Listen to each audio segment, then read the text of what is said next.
안녕하세요. 이상큐브입니다.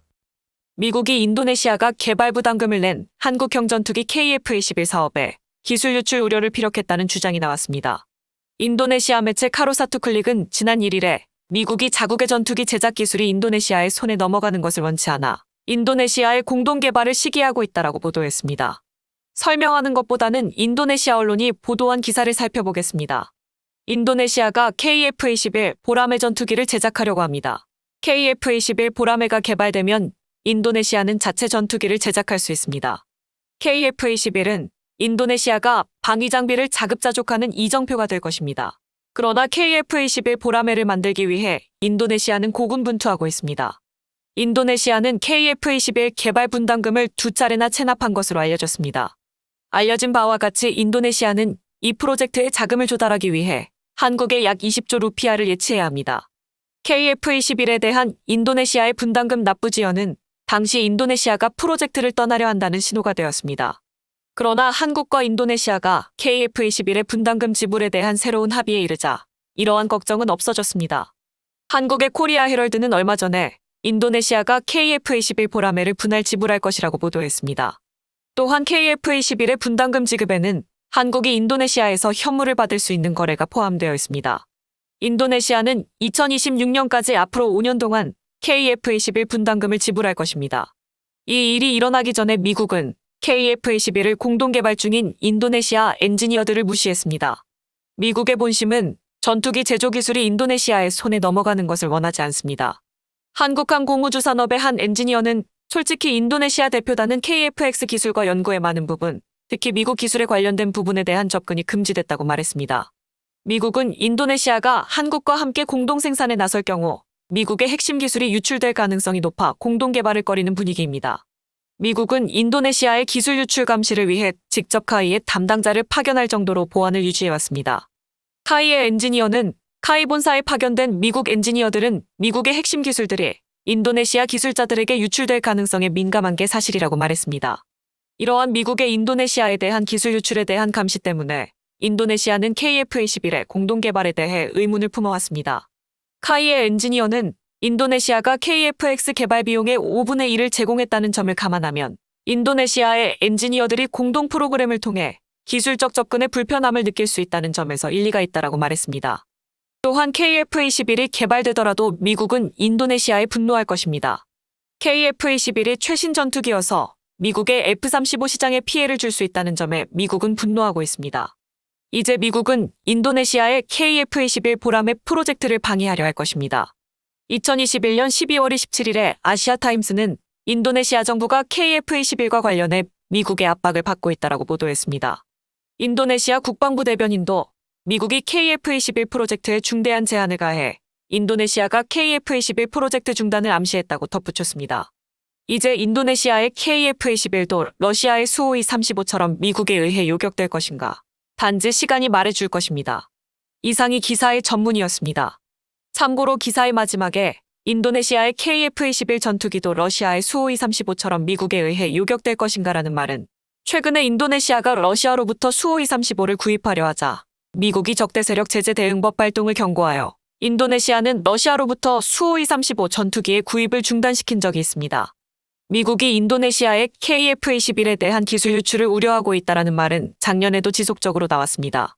미국은 인도네시아가 KF-21을 도입할 경우 KF-21에 포함된 미국 기술에 대해 철저히 통제하겠다는 뜻을 인도네시아에 전달했다라고 현지 관계자가 언급했습니다. 지난 9월 말에 인도네시아의 군사 전문가인 알만 헬바스는 자신의 SNS에 미국은 몇 년 전부터 인도네시아에 미국에서 이전받은 기술을 보호하기 위한 일종의 국방기술보안국을 설립할 것을 촉구해왔습니다. 이 문제는 KF-21을 포함하여 미국이 인도네시아의 기술을 이전하는 것과 관련된 문제입니다. 하지만 현재까지 그러한 사무실은 존재하지 않습니다라고 밝혔습니다. 참고로 이러한 글을 SNS에 올린 현지 관계자는 2012년에서 2017년까지 영국의 국방 전문 매체인 제인스의 인도네시아 특파원을 지낸 헬바스 기자이며 현재는 새마르 센티널에서 동남아시아에 대한 방위 비즈니스 및 시장 조사에 관한 컨설팅 업무를 하고 있으며 인도네시아 언론인 CNBC 인도네시아에서 인도네시아의 국방이나 장비 도입에 관한 기사도 집필하고 있습니다. 헬바스 기자의 SNS에서 볼 수 있듯이 미국은 기본적으로 미국이 인도네시아에 제공한 모든 기술이 다른 나라에 넘어가는 것을 극도로 꺼리고 있으며, 그래서 미국은 미국에서 이전받은 기술, 특히 KF-21에 포함된 미국 기술을 감시할 수 있는 부서를 설치하도록 인도네시아에 요청한 것으로 보입니다. 이러한 미국의 요구는 KF-21의 기술이 다른 나라에 이전되는 것을 미연에 방지하기 위한 것이며, 특히 동남아 지역과 이슬람 국가들 중에서 전투기를 개발하고 있는 유일한 나라가 터키라는 점을 감안하면 같은 이슬람 국가인 터키에 대한 KF-21의 기술 이전을 방지하기 위한 조치인 것으로 보입니다. 터키는 자국의 방위 산업을 핵심 수출 산업으로 키우고 있으며 이러한 자신감으로 최근에는 동남아에 적극적으로 진출하고 있습니다. 터키 항공우주 산업은 말레이시아의 해외 개발 거점을 최초로 개설한 것으로 알려졌으며 말레이시아의 개발 거점을 통해 타이는 무인항공기와 제트 연습기 및 헬기 등 다양한 분야에서 말레이시아와 공동 연구를 추진하겠다고 밝혔습니다. 터키의 최종적인 목적은 현재 개발 중인 5세대 전투기인 TFX를 말레이시아에 판매하기 위한 것으로 보입니다. 실제로 터키의 타이는 TFX 프로그램에 말레이시아를 초청하고 있으며 TFX의 일부 부품을 말레이시아에서 제조하기를 원한다고 밝히고 있습니다. 따라서 터키의 말레이시아의 해외 개발 거점 개설은 단기적인 시야에 기반을 둔 것이 아니라 장기적인 차원인 것으로 보입니다. 이처럼 터키는 TFX의 개발을 위하여 여러 나라에 접근하고 있으며 인도네시아가 KF-21을 도입할 경우 터키가 같은 이슬람 국가인 인도네시아에 접근하는 것을 미국은 사전에 차단하기 위해 미국은 인도네시아의 국방기술보안국 설립을 요청한 것으로 보입니다. 과연 인도네시아가 이러한 미국의 압박을 이겨내고 KF-21의 현지 생산을 이루어낼지 주목됩니다. 인도네시아에 이어 같은 동남아 국가인 태국의 소식을 하나 더 전해드리겠습니다.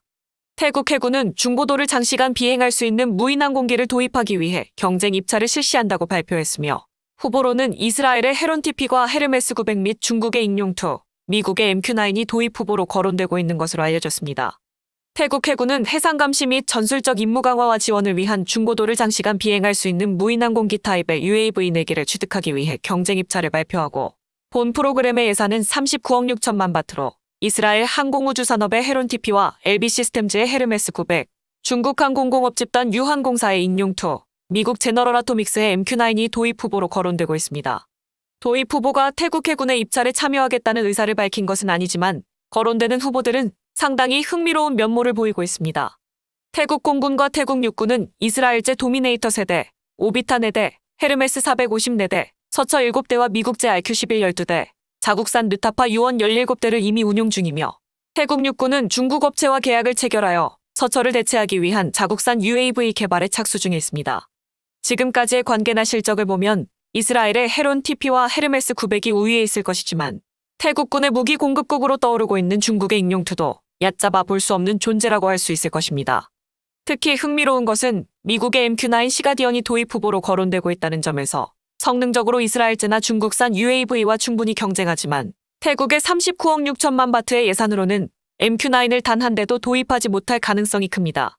대만은 원격 조종에 필요한 관제 장치와 지원 시스템 등 관련 비용을 포함해 MQ-9 4대를 조달하는데 최대 6억 달러를 지불해야 하기 때문에 태국 해군의 예산으로 MQ-9 4대를 도입한다는 것은 불가능합니다.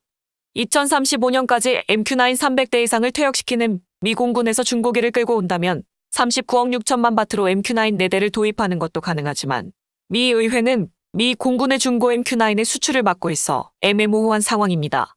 과연 태국이 어느 나라에 무인항공기를 도입할지 궁금해집니다. 이상 마치겠습니다. 시청해주셔서 고맙습니다. 이상큐브였습니다.